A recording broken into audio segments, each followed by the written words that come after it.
Yellow Productions presents the top 15 best castles in the world. I'm Chris. I'm joined by my co-host Ben, live from Melbourne. We're doing this as a live Google Hangout, so you'll see both of us from across the world. And Ben, he has a podcast called the Travel Man Podcast. You can find him on iTunes and other podcasting apps. You can find the link in the description below to see and hear more about Ben. And today we're going to be chatting about some of the best castles in the world that are on hills, and by that I mean at least slightly above sea level. And we thought about this topic while we were discussing Prague versus Paris in the debate video. We published that one last week. But before we get to the top 15 list, I wanted to show you all Topher's new shirt. And Topher has joined us for this live stream. He would like to wish you a happy holidays and a season's greeting. He is festive for this live stream. But before we get to those castles on top of hills, why are castles built on top of hills anyway? Ben, maybe you can help us out with that. Yeah, sure, Chris. Well, funny you asked such a question. Castles were primarily built on top of hills to make them, inaccessible, I guess, to invaders back in the day. Made it difficult for castles to be conquered. Being on top of a hill also gave them a great vantage point. Also, to fend off unwanted guests. Kind of like the guys that rock up to your door in suits and backpacks, with the name tags on. You know the ones, Chris? I sure do. Yeah. So primarily castles mounted strategically on hills will give them a large area of sight, giving them plenty of time to react to an imminent threat. This giving them the ability to attack and not just sit there and defend, which you think would be easy considering their position. So also the steepness of a hill would also give them like an added defender in a way. Trying to mount those assaults on castles would be much harder, I guess. So have you ever tried walking up a hill to a castle, Chris, and not feel puffed out? Usually hills and castles are pretty tiring. Yeah, well, they are tiring. So another reason for being perched on top of a hill is because it was a status thing. So royals and elites of the world, wanted to be perched up on a hill to make them look really, really cool and domineering, I'm guessing. So having an amazing view of the land and a view that stretched as far as the eye could see was highly regarded and sought after. So status meant everything. So nowadays castles are here just for us travelers to admire, and some of the remaining royal families I think are still in castles, Chris. So why don't you kick us off with number one, with the first castle? Okay, that sounds good. I'll do that. And so our first castle, I've got pictures of all of these so y'all can see them as we're talking. The first castle is Neuschwanstein Castle. And I'm sorry if my German pronunciation is not excellent, but Neuschwanstein, it is the inspiration for Disneyland's castle at Disneyland. Neuschwanstein is located in Bavaria, Germany. It's located about 2 hours from Munich if you're driving by car. And Neuschwanstein literally means New Swan Castle. And people say it inspired the Disney castle, and it didn't just inspire it. Walt Disney was actually quoted for saying that he went to this castle, and it's what made him build this one. The king who built it, he was known as the Fairy Tale King. So the other name of this castle, it's the Castle of the Fairy Tale King. This is one of the world's most visited castles. 1.5 million people visit Neuschwanstein every year. And it's a bit of a castle paradox because it was built in the 19th century in a time when castles had actually no defensive purpose anymore. We were into much more modern warfare at that time. And so while the castle has the look of a old medieval castle, well, inside it's actually state-of-the-art technology at the time. Inside every castle, every room has flushing toilets as well as air heating. It's one of the youngest castles on this list, being built in 1886, completed in 1886. The castle was meant to have more than 200 rooms, but just over a dozen were finished before funds run out. And Ben said, it's pretty tiring to walk up hills to castles. There's about 3 ways you can get up to this castle from where you have to park. You can walk, it takes 30 or 40 minutes to walk. You can take a bus, it costs a couple euro, or you can take a horse carriage for €9. And I think if you're visiting a castle, the horse carriage is definitely the way to do it. I also want to mention on this list of 15 castles. The first 10 are castles that both Ben and I have actually visited in person. So we're telling you this from knowledge of these actual locations. And then we're going to get to 5 more at the end that are castles that we want to visit. And so let's go ahead and go to a few of the comments, and then we'll go on to the second castle. So Brandon Torres says hello. Stuart Allen says hello. Hansel Ying says greetings from Singapore. Greetings from Singapore, Hansel. Stuart Allen is also in Melbourne, and he says it's a hot, hot, hot day. I think Ben probably agrees with that. Hopefully he's not wiping his sweat too much when he talks about castles. Yeah, Hansel said that it does look like the Disneyland castle. I mean, yeah, they look pretty close, don't they? Clement says, hello from Singapore. Sorry for being late. Clement, you never have to apologize for being late. I just love that you join us. You join us on almost every one of these live streams. Kirk says, what's up, Yellow Man? What's up, Kirk? I wish you what's up. And Topher here says, what's up? Okay, sorry, that's not the best Topher voice. And Norman Dia joins in and says, hello from the Bay Area, and says, always enjoy your vlogs. Norman, thank you very much. I appreciate it. All right, that's Castle 1, and that's the comments for now. Let's go on to Castle number 2. Ben, tell us about the castle that I'm just going to hold up a picture right now so people can see it. And now you can go ahead and start talking about it. All right, well, castle number 2 is not such a castle, but it's Mont-Saint-Michel. That's the French way to say it, Mont-Saint-Michel. Or Le Mont-Saint-Michel. Actually, that's a French way. What am I talking about? This is the first exception to the list and could have gone forever. Mont-Saint-Michel is actually a village island commune located along the border of Brittany and Normandy in France. So this is the first image that comes into my head when I think of a castle-like building on top of a hill, which actually isn't a castle. Mont-Saint-Michel is actually a Benedictine abbey and is one of the most marvelous pieces of human engineering ever. And it's also a UNESCO World Heritage Site, which dates back to the 8th century AD. So that's pretty cool. Another thought that enters my mind is that our French tour guide, being my dear uncle Jean-Pierre, who doesn't speak much English, was very disappointed one time that we were there. There was grossly excessive tourist food prices. So he'd ordered these steaks, right? And he just thought they were just way too expensive. And he really got his goat up. He was really upset by that. He did offer to pay for the food, so we greatly appreciate it. Those terrible tourist steaks. But the medieval abbey that sits on top of the island was well-known pilgrimage site and a place for learning, attracting some of the greatest minds and manuscript readers across Europe. Over the years, additional buildings have been added around the abbey, increasing the size of the population of the town within its fortified walls. Talking about fortified walls, these were built to keep the English out through warring times. These days, if you visit Mont-Saint-Michel, you'll be greeted with souvenir shops, restaurants, museums, hotels, and all whilst meandering through narrow cobbled streets. It's really beautiful. So they wind you right up to the top. It's quite a walk to the abbey, so be prepared. Have your sneakers on. Don't go there with heels or something like that. Mont-Saint-Michel is actually one of the only places that has never been damaged in any wars. In the past, the only access to Mont-Saint-Michel was if the tide was right out. There's a narrow road that leads you to a car park near the entrance of the gates there. These days, the actual car park's been moved offshore, so about 600 meters actually just off the coast. So the only way you can get there now is by parking in the car park and getting a bus or a horse-drawn cart, just like Neuschwanstein. I don't know how to say it.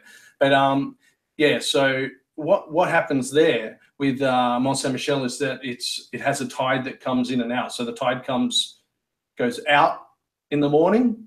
Yeah, goes out in the morning, and then so it exposes the road. Then you're able to use the road to get across to Mont-Saint-Michel. We used to drive across it.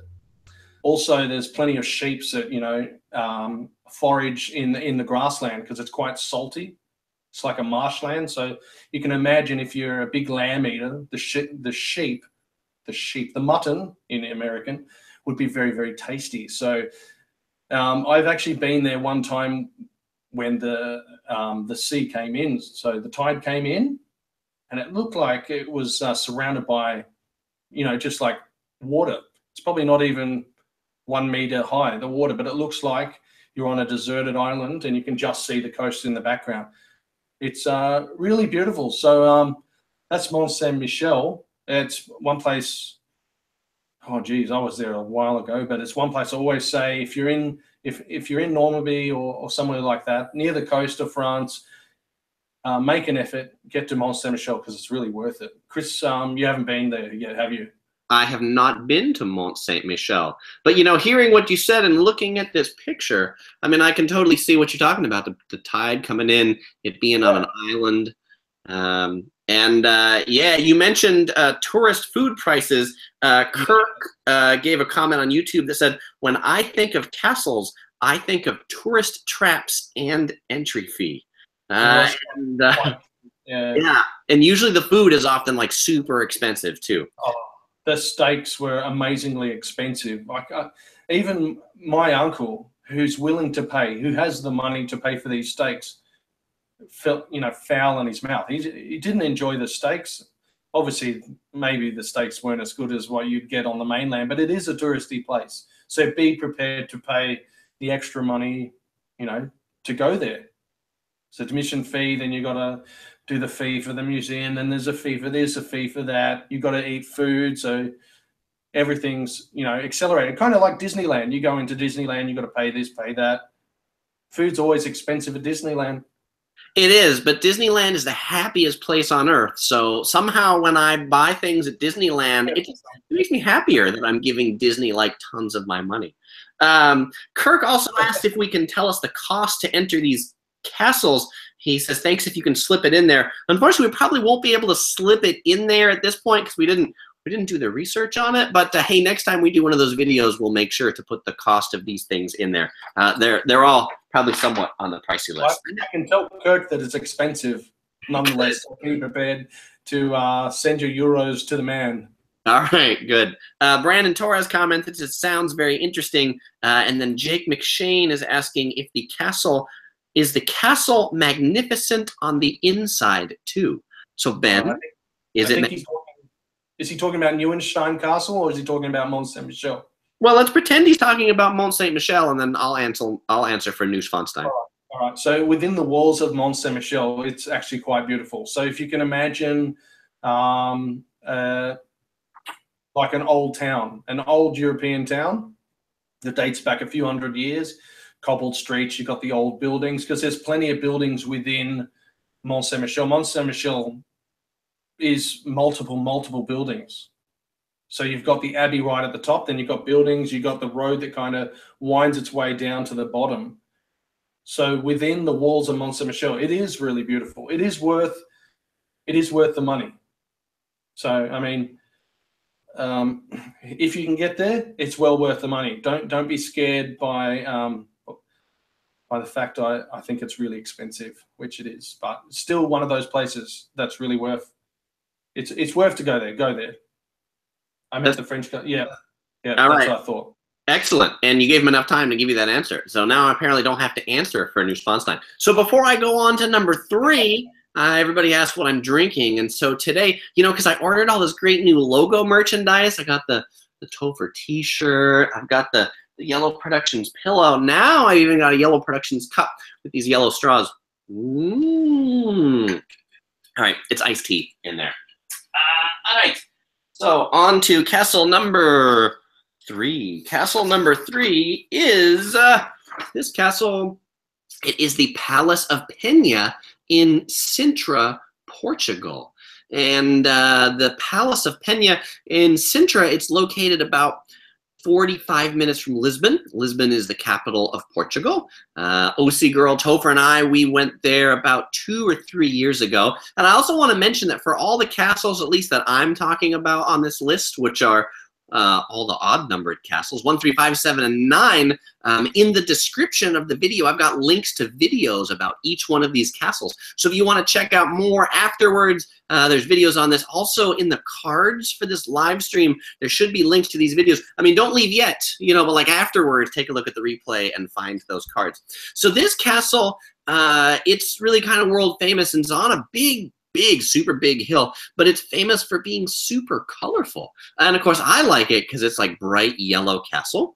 And this castle, it's interesting that it's in Portugal, but the present day form of the castle was actually commissioned by Ferdinand August Franz from Austria, who married into the Portuguese royal family and became King Ferdinand II.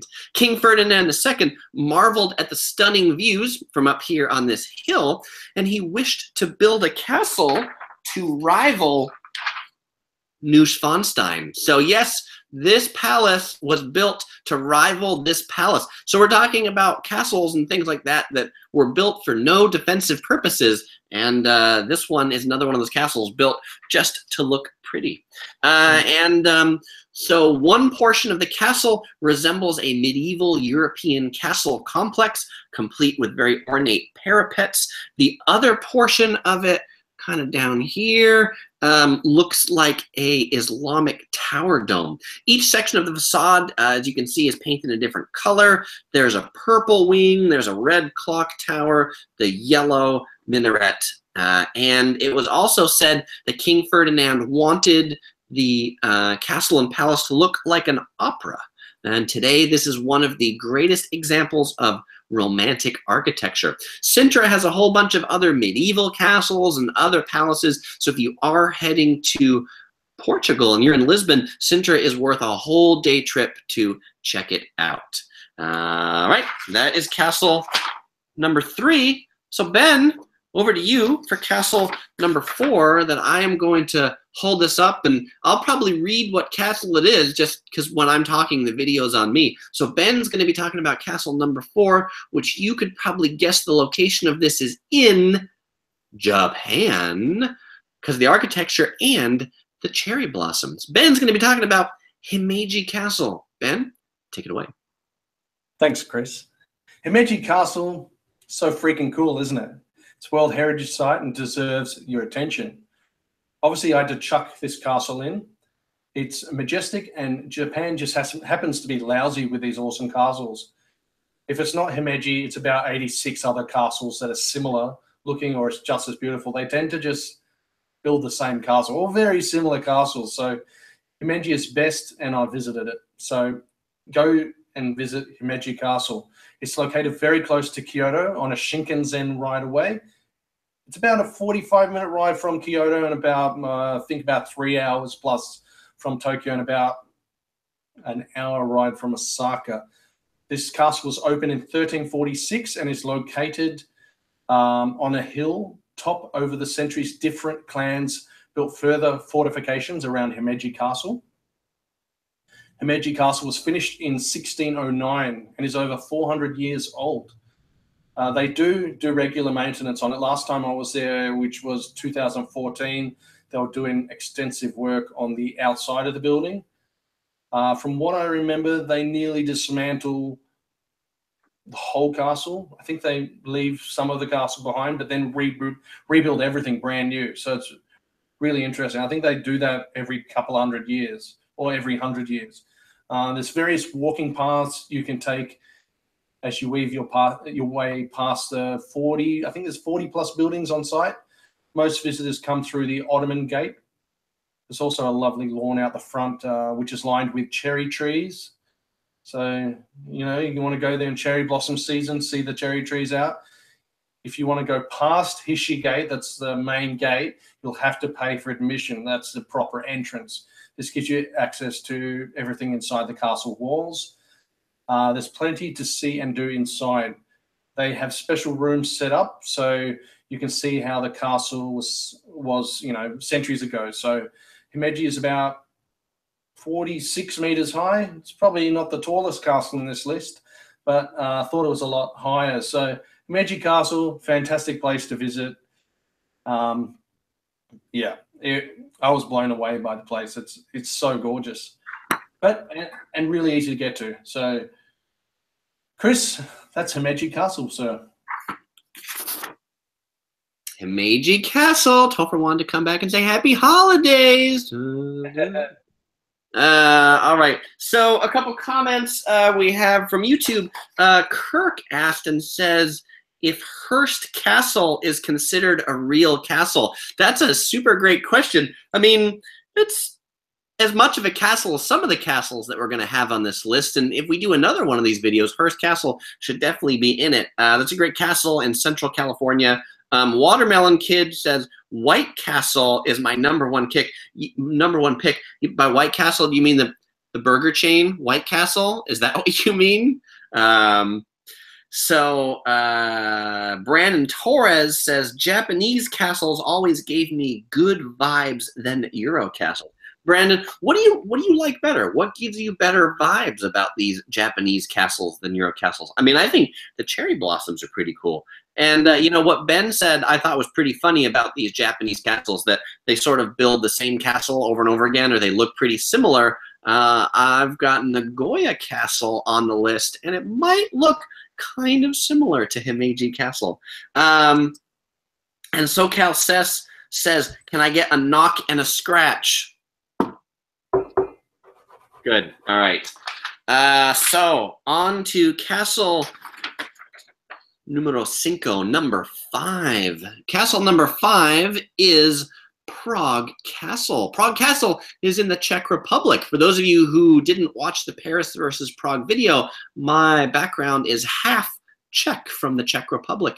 And so Prague Castle, which is kind of this set of buildings up here, is known as Pražský hrad, or just Hrad, the castle. And it is Prague's most popular attraction. But if you say Prague in Czech, it's Praha. You learn a little thing out of this video today. And so here's the next bit of knowledge about Prague Castle. Prague Castle, according to the Guinness Book of World Records, is the largest ancient castle in the world. Thank you. It's 570 meters long and an average of 128 meters wide, covering a total area bigger than 7 football fields. Another thing that's really unique about Prague Castle is it has always been the seat of the Czech monarchs, as well as the official residence of the head of state, or the Czech president. And actually the Czech president still lives in Prague Castle today. So a lot of it's a tourist attraction that you can go into, but the president lives there as well. They do kind of a neat changing of the guard ceremony. It's also a great place because it's on a big hill. This is the Charles River that goes through Prague, and so you can see views of all of Prague up from that castle. The castle has been built 13 centuries ago. It's been renovated numerous times. The complex includes churches, gardens, alleyways, and royal residence that would easily take a couple days to appreciate the whole thing. One of the things I'll say, if you're going to Prague for the Prague Castle, don't miss this cathedral up here. It's called the St. Vitus Cathedral. It's a very old Gothic cathedral that's very impressive. There's also this narrow alley in Prague Castle called Golden Lane. And, you know, it's funny, with my family being from the Czech Republic, I've visited Prague Castle back when the Czech Republic was Czechoslovakia and it was a communist country. And back when it was a communist country, I remember walking through this complex with like 0 people through the whole thing. And Golden Lane, I remember being in that all by myself. And now if you go, that is like where all the Korean and Chinese tour groups just like go through, like trains of tour groups. So the best time to visit Prague Castle, actually late in the day, towards when the castle is closing, because all the tour groups have already made their train and bus routes through, and then you can have it to yourself to take pictures and explore and things like that. There's also some of the city walls you can visit. There's museums in there. It's a great way to do that. There's also this word that's kind of like coined by something that happened in Prague Castle. The word is called defenestration, which means throwing someone out of a window. And actually in 1618, Roman Catholic officials, they shut down a pair of new Protestant chapels The angry Protestant defenders called for a trial. They won. And what happened is then the 2 Catholic regents and their secretary, all found guilty, were thrown out of one of the windows of Prague Castle. But if you feel bad for them, don't, because they fell into a manure cart 4 floors down. And so they didn't die, but they didn't smell very good. So that's kind of like this Czech thing now, where people say, you know, if people are doing illegal things or they're not a very good ruler anymore, then you should throw them out of a window. So if you go to Prague, check out Prague Castle. All right, let's go to the comments. So Brandon, he commented back on those Japanese castles when I asked him what he liked about them more than European castles, and he said the architecture and the sakura trees. You're right, there are no cherry blossoms at these European castles, unfortunately. SoCal Seth says, hey, it's too bad nobody knows the reference to knock and scratch, but he asks, how is everybody doing? I'm doing pretty good. Ben, how are you doing? Yeah, I'm good, thanks. Yeah, doing well. Yeah. I was going to say, that's actually a castle I've also been to. That's good. And what did you think about Prague Castle, Ben? Can't remember. You can't remember what you think about it? No, it was a while ago, Chris. Come on, give me a break. No, I've been twice, actually. Yes. Believe it or not. Yes. But it's nice. Yeah.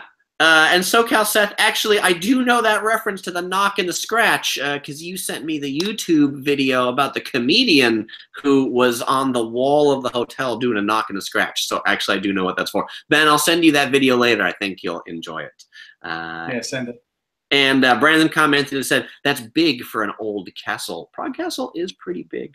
All right. So I mean, they're all quite big, though. All these castles are on, you know, big parcels of land. They're all large castles. That's very true. I think that's almost something to be a castle, is it needs to be large. Huge, yeah.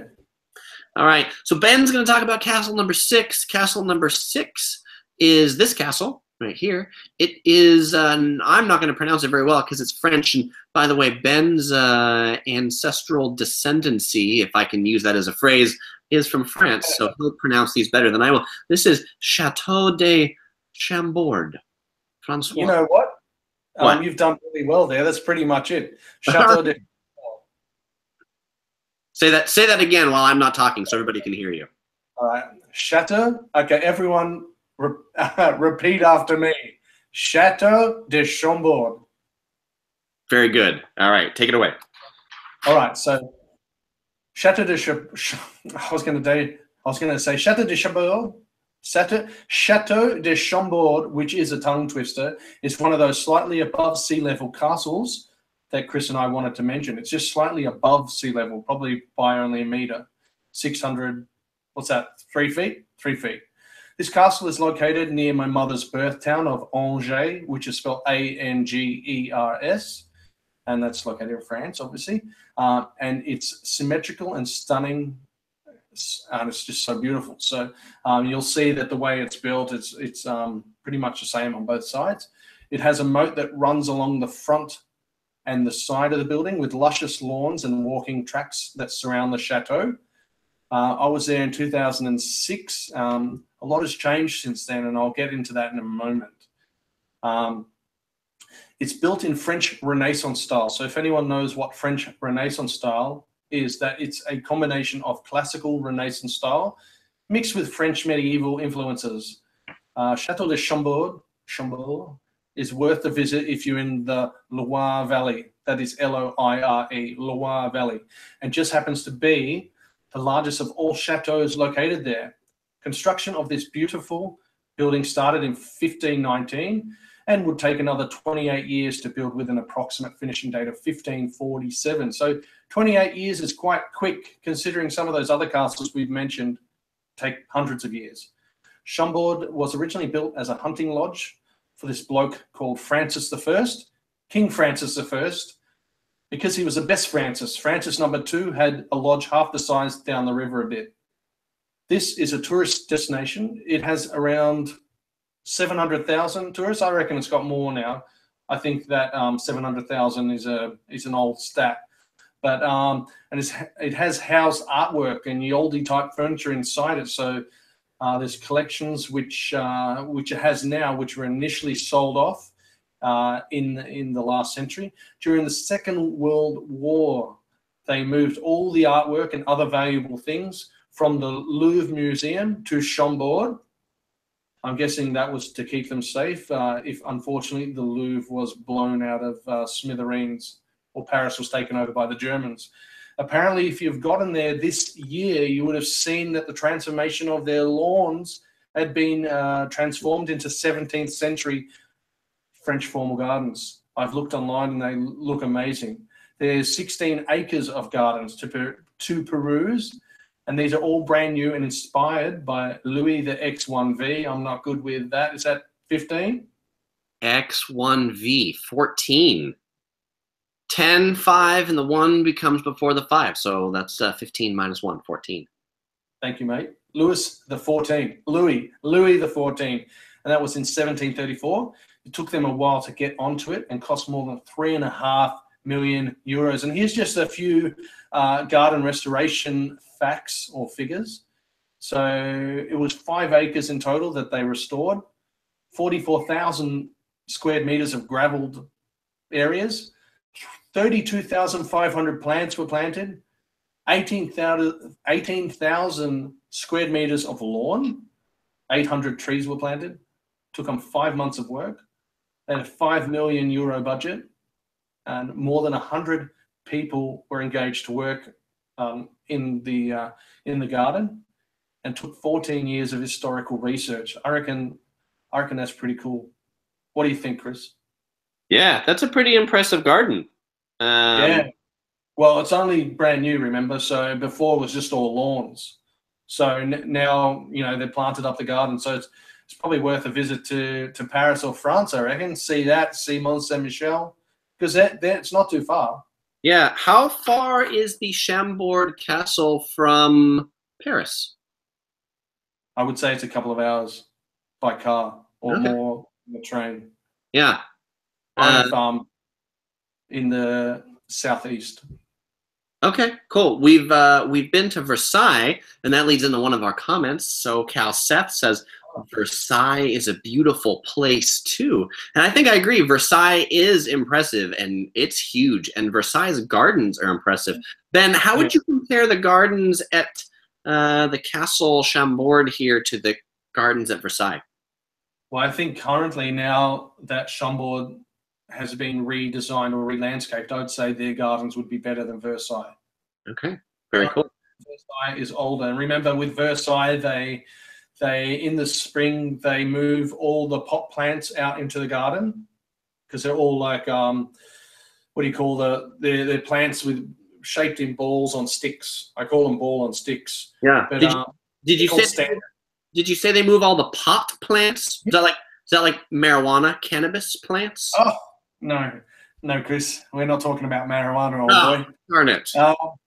Actually, I'll have a spliff now. No, that's a thing. But all these pot plants are actually housed in an arboretum, and they're like, from memory, they're all citrus plants and a few others, and then they're moved in and out. So depending on the season, they'll move all the pot plants out. They'll move them back in, and that was one thing that I've actually remembered, which is pretty good.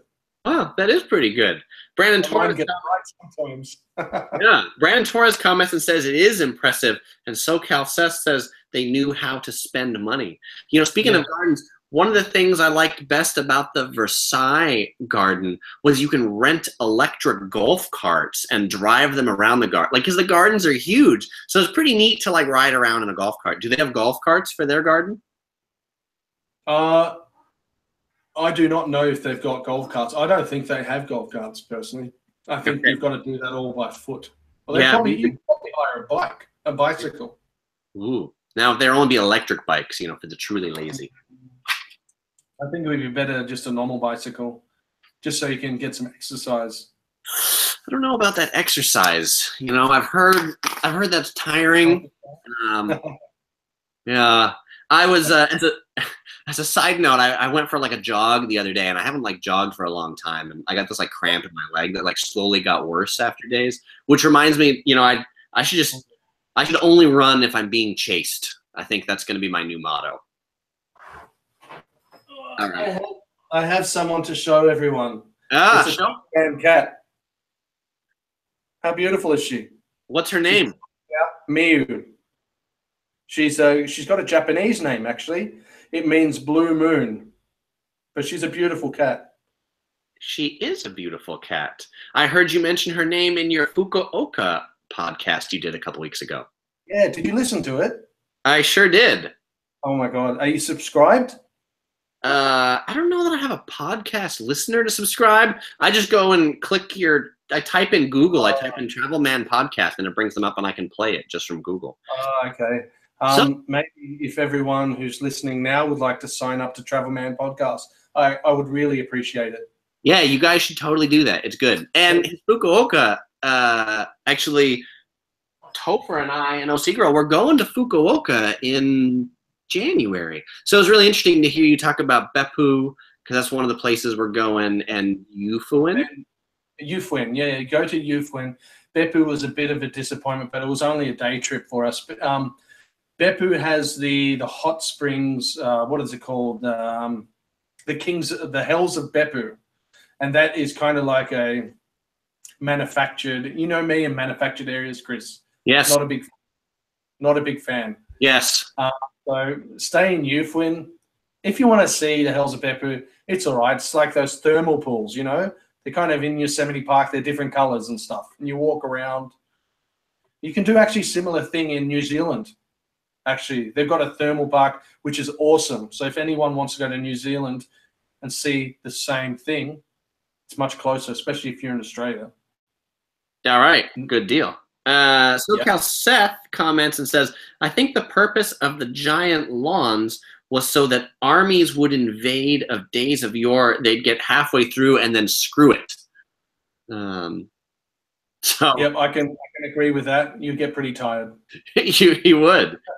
And Jake McShane just Googled it and says you actually can get golf carts at Chateau de Chambord. So I am in now because of the electric golf carts. Laziness. Laziness rule. Laziness. All right. Let's go on to castle number 7. And this castle is Nagoya Castle, which is in Nagoya, Japan. Actually, I should compare this castle to Himeji Castle, since Ben said they just build the same castle over and over again. This is same castle. Yeah, this is Nagoya Castle. This is Himeji Castle. It's the same castle. Yeah. So one of the things that's different about Nagoya Castle, and I'm going to put this closer, is Nagoya Castle has these gold things on top of the castle. These gold things on top of the castle, they're golden orcas, and they signify prosperity. And yeah, and these gold sea creatures, they are the city's symbol, essentially. So there is one different thing about this. Also, an interesting thing about this castle in Nagoya, it was originally built in the Edo period as one of the branches of the ruling Tokugawa family. So it was built a long time ago. It is one of the largest castles in Japan, and the castle town around it at its time was the 4th largest city in Japan back in the Edo period. But, you know, unfortunately, most castles in Japan were kind of leveled during World War II. So this castle was completely destroyed in 1945, including the keep and all of the palace buildings. This building is a reconstruction of it, built in 1959. It has some exhibits, talks about the castle's history. There's a really neat observatory at the top that you can go and see all of Nagoya. But what actually makes this castle cool is not its current state, but what they're planning on doing with it. And so in 2009, they started a reconstruction effort where they were rebuilding the palace. And I don't have a picture of the palace here, but if you watch my Nagoya Castle video, links in the description and in the cards, after you watch the live stream, check that out. And the palace, that's where the ruling party lived, and so they've rebuilt it to look just like it used to live. To go in, you have to take your shoes off. There are these painted murals, the rice doors. I mean, it's super elaborate. And the palace is scheduled to be completed in spring of 2018, so coming up here pretty soon. But as Ben said, it seems like almost all castles in Japan are under some current state of restoration.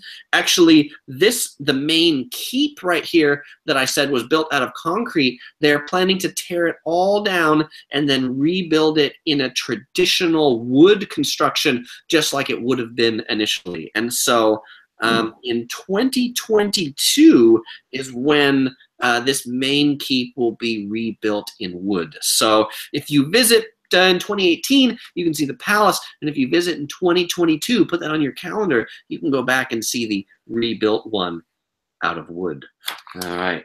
And if you do go to Nagoya, you can actually do it as like a day trip from Tokyo. That's what we did. It's about a 2.5-hour Shinkansen ride, the bullet train. You can see Mount Fuji out of the Shinkansen as you're going there. Some of the other popular things in Nagoya, it's also where Toyota's headquarters is. So they have a lot of Toyota exhibitions in Nagoya. All right, that is number 7. And so number 8, Ben is going to tell us about this one. And he's going to tell us about Stockholm Palace, Sweden. And if you're wondering what I have a picture of, I have a picture of the changing of the guards at Stockholm Palace. Because one of the things that I think is coolest about this palace is the changing of the guards that they have there. But they only have it in the summer because in the winter, Sweden is, well, it's really, really cold. Did I mention bitter cold? All right, Ben, tell us about Stockholm Palace in Sweden.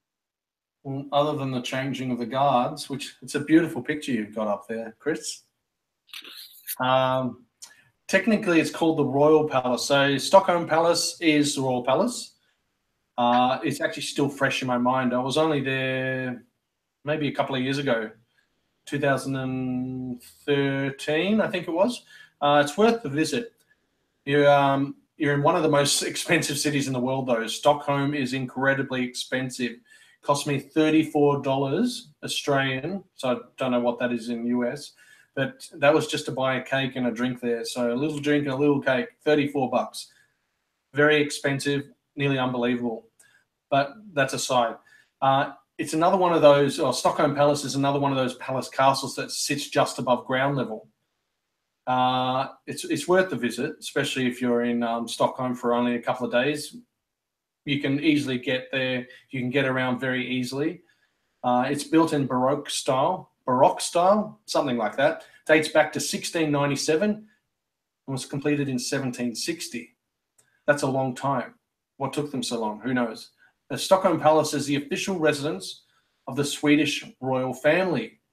Seems that the palace is still used as an official building for anything in regards to like the royal family, or representative purposes or duties that are, done by the king or so forth. So the king of Stockholm, or the king of Sweden, is the actual head of state as well. So Royal Palace has always been in the same location of Norrstrom, and was actually built on the same grounds of this castle called Kronor Castle, which was constructed in the 13th century.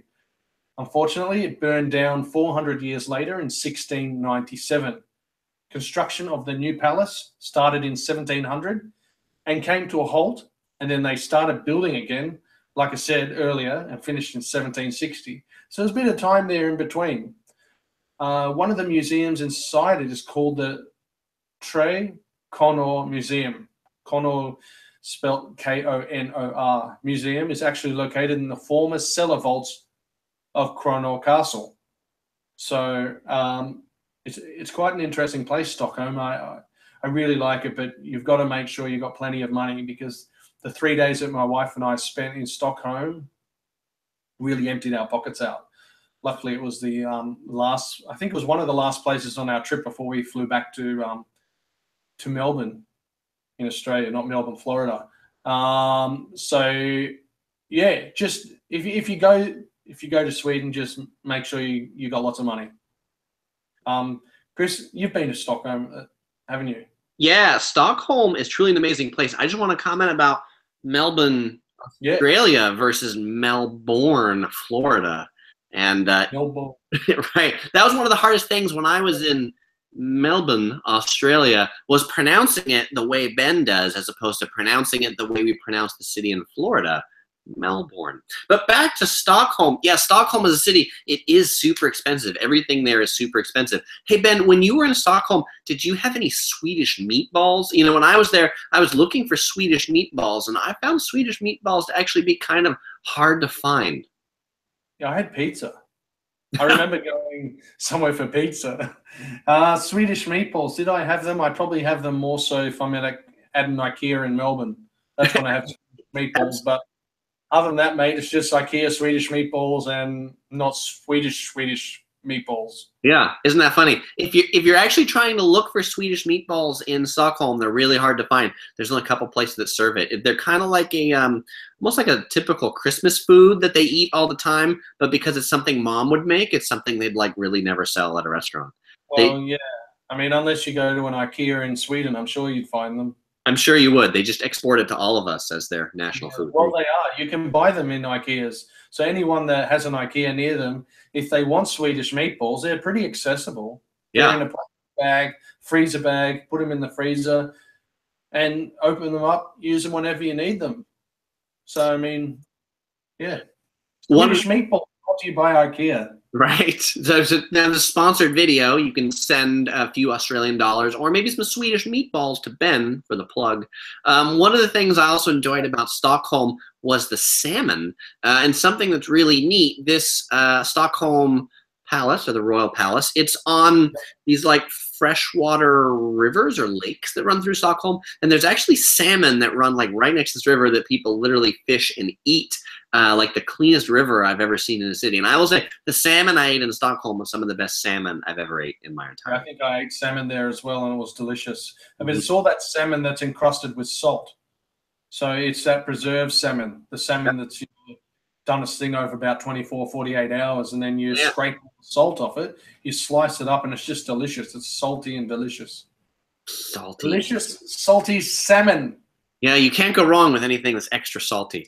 Oh, salty. Yeah, you and your what's that? Not Five Guys. Five Guys bad, isn't it? In-N-Out Burger. Yeah, In-N-Out. I just forgot the name of it for a second. Now there's salty burgers. Yes. How could you possibly forget the name of In-N-Out? I'm trying to look and see if I have any In-N-Out Burger memorabilia here, but I've only been there twice. You need to go more when you're coming back. We'll go more. I'm coming back. All right.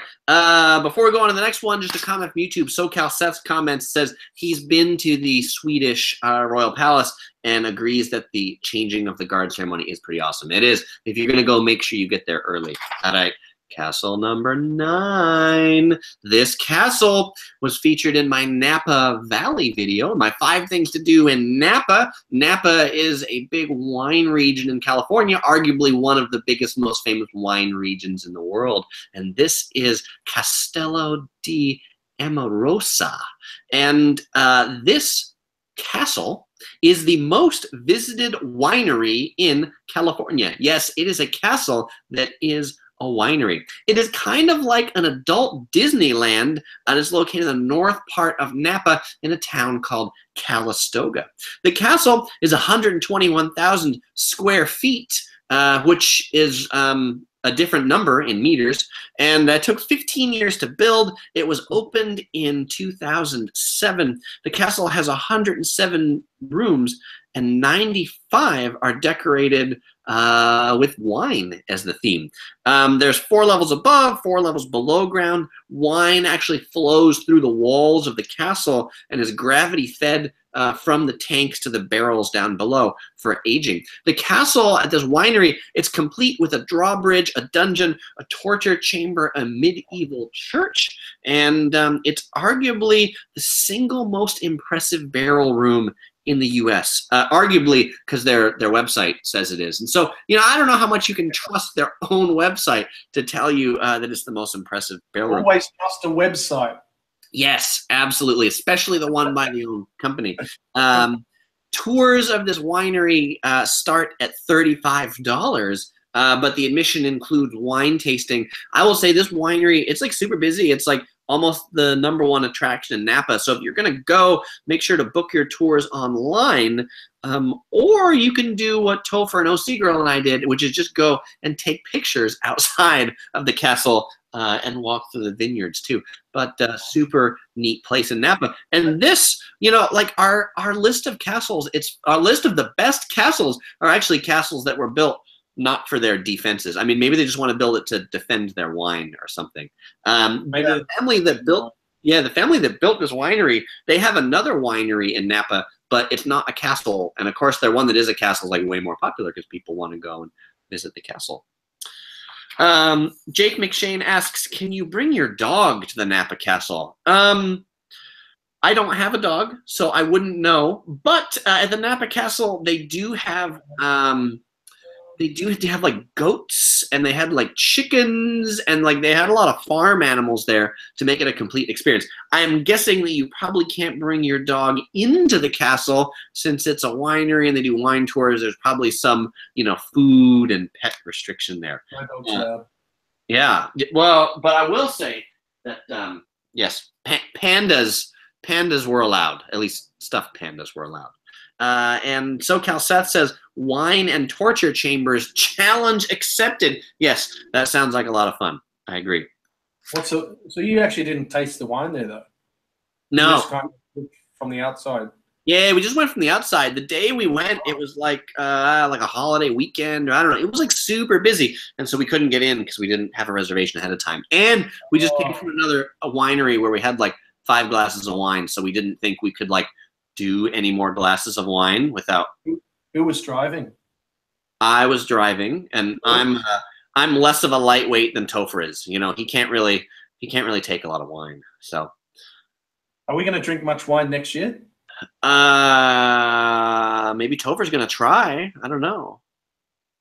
Maybe. Maybe. Hey, I tell you what, we should do a podcast or a YouTube video on Sonoma versus Napa, because there is such a divide there. Some people say Sonoma, some say Napa. I'd like to do that. I agree. That sounds good. Maybe that'll be our next live Google Hangout here. Sonoma versus Napa. That sounds. Let's ask everyone. Should we do that? And if we get enough, yay, then we'll do it. Yeah. Otherwise, it will. Yeah. What do you guys think? Hey, for those of you that are watching, or for those of you watching the archive, should we do a Google Hangout about Napa versus Sonoma? Which one's better? Nizam says, hello, Chris. Hello, Nizam. You might want to say hello to Ben as well, and hello to Topher. We've actually got 3, I was going to say people, but not 3 people. We have 3 living beings in this podcast. I need to ask SoCal Seth something. I bet you Beery is the big drinker. Is Beery me or someone else? Because I don't know who Beery is. Do you know who Beery is? How come you're laughing? Maybe it's not Beery. Maybe it's Barry, like because he's a bear and a bear. I don't know. SoCal Seth, who are you talking about being a big drinker? Oh, actually, he probably is talking about Barry. And Nizam says he loves the videos, and he says hello to you, Ben. Oh, hey Nizam, how are you? Hello to everyone here listening. It's really great that you wanted to come and visit or come and listen to us discuss castles. It's totally different for me. This is the first time I've ever done it.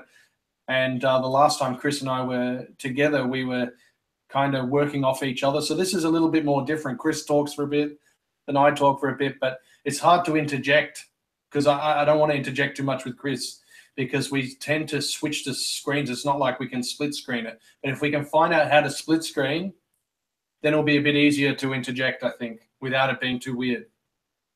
Absolutely. What do you think? Yeah, and we've got this like 2-second delay, I think, between US and Australia. But we're in front of you guys. You're back in time. SoCal Seth says, Barry the panda that had the Olair bear costume you asked me to name. Ola. What's he mean by that? I don't know. SoCal Seth had a few beers, I think. right. I don't know. This Good on this Topher?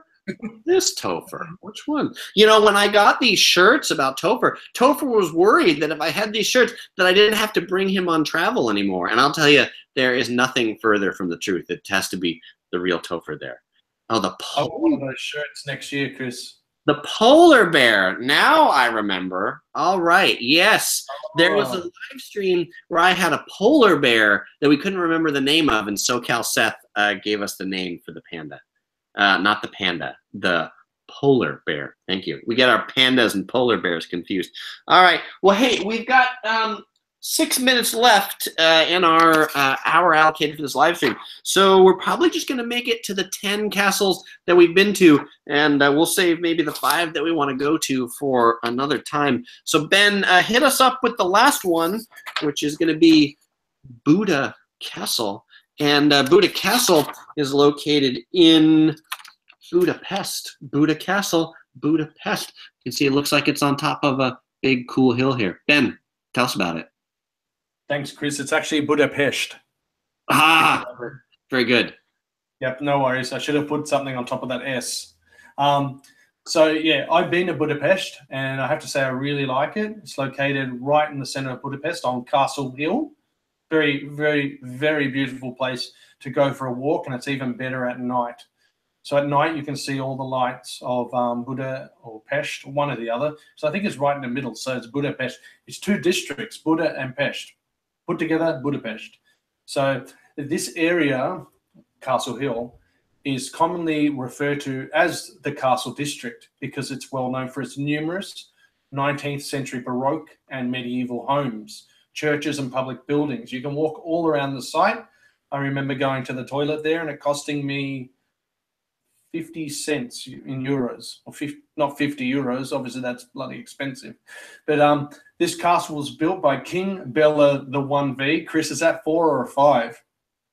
Shin blah blah blah blah blah blah blah. No, IV. When it's IV, I'm not good with Roman numerals. 4. King Bela the 4th. The one, the I before the V, that's a subtraction. Backwards. So you always subtract the V. Yes. The 1 from the V. If it's to the left. If it's to the right, it's +1. If it's to the left, it's -1. You know what? We could do the most boring YouTube segment on subtracting I's and V's and stuff, Roman numerals. Right. Want to see that or what? Yeah, so, live stream all about Roman numerals. Oh my God, that would be horrible. So King Bela the 4th of Hungary between the years of 1247 and 1265. So that's when she built the castle, or when he built the castle, because there probably wasn't any female kings. Now you can reach the castle by this Castle Hill funicular, which is beautiful, or by a link from Szczeciny Chain Bridge, which you can take from Clark Adams Square area. Clark Adams Square, that's pretty Anglo-sized square name, isn't it? But the original part of the castle was built by the Hungarian kings back in 1265. The Baroque castle of the castle was built between the years of 1749 and 1769. In 1987, this castle was listed as a World Heritage Site. It's well deserved to delve deeper into the history of this castle. I also want to say, before we finish up today, I've got a funny story about Budapest. I actually got delayed there once. I was there for 2 hours on the tarmac, Chris, with Mandy, obviously my wife, because there was protests going on around the airport. We had someone board the plane, not a protester. We had someone tell us that we've just got to sit here and just bide our time. There was, I remember seeing, I guess there were cop cars flying past the plane, just making sure that, you know, we were protected in the plane, because at the time that we were leaving Budapest, there was a lot of governmental uproar for some reason. I'm not actually sure what had happened. So we were waiting for 2 hours plus before the plane would even move. And then we had to take a 2 hour plus flight to, I think it was Frankfurt, wait for about 4 hours or more. Then from Frankfurt, we flew to Singapore. That took about 8 hours. And then we waited another 3 hours or more. And then another 7.5 hours you know what? Frankfurt to Singapore is not 8 hours. It's like 12 to 14 hours. So it was 12 to 14 to Singapore, then another 4 hours delayed. And then it was about another 6 hours or so to Melbourne, or a bit more actually. So I just remember that whole experience just being just horrible. But other than that, Budapest is awesome. So there you go. Yeah, Budapest so is awesome. The experience was terrible in the plane. All right. Well, that sounds like a horrible trip back. Well, I'm glad you enjoyed Budapest. And so with that, I think that's going to bring us to the end of our video. Topher and I and Ben would like to thank you all for joining. If this was your first time here to Yellow Productions and you made it all the way to the end, your first time watching, I would like to thank you. Make sure to subscribe for new, fun, informative, entertaining videos every week. And if this was your first time hearing Ben and you'd like to hear more about Ben, make sure to subscribe to his podcast. You'll find the link in the description below. And I know at the beginning I was lame and said I didn't subscribe. Well, I do subscribe now. I found a podcast reader and downloaded it while Ben was talking about one of his castles. So, and you can follow him on Facebook. And we'll be back sometime in the new year to talk about Napa and Sonoma, because there was at least one person who said yes. Brandon said he'd like to see that one. So, hey, that's good enough for us. And if you'd like to know when the next Yellow Productions live stream will be, we're planning to do one over the holiday time frame, sometime between Christmas and New Year's. I don't have an exact time, but if you follow Yellow Productions on Facebook, you'll get the announcement of when we're doing the next one. Brandon, not Brandon, because I'm reading Brandon in the comments. Ben, do you have any final words you'd like to say? Yeah, I just want to say I'm turning this into a podcast. So this will be, I think, the podcast number 8 or 9 for me. So that's what I'm up to at the moment. So I'm going to be taking our audio, putting it into my audio production, which is GarageBand. I don't know if anyone knows that, but I use GarageBand. Then I put it through some other online applications just to make sure it sounds really good. But yeah, this will be a podcast. So if you want to listen to it, you know, in your pocket, or when you don't have an actual internet connection, you can listen to it again in a podcast. So it'll be cool. All right, very good. You can listen to it over and over again. And final comments. Jake McShane says, Merry Christmas to Ben, Topher, and Chris. Merry Christmas to you, Jake. SoCal Seth says, thanks, guys. Jop Narita says, thanks, and bye from Hong Kong. Bye-bye from Hong Kong. SoCal Seth says he loves the Aussies. So, Ben, he's sending a little bit of U.S. love over to Australia. Oh, thanks, SoCal Seth. I love Americans. There you go. All right. See you all later. And, Ben, have a good rest of your day. Thanks, Chris. You have a good one too, mate. All right. Bye.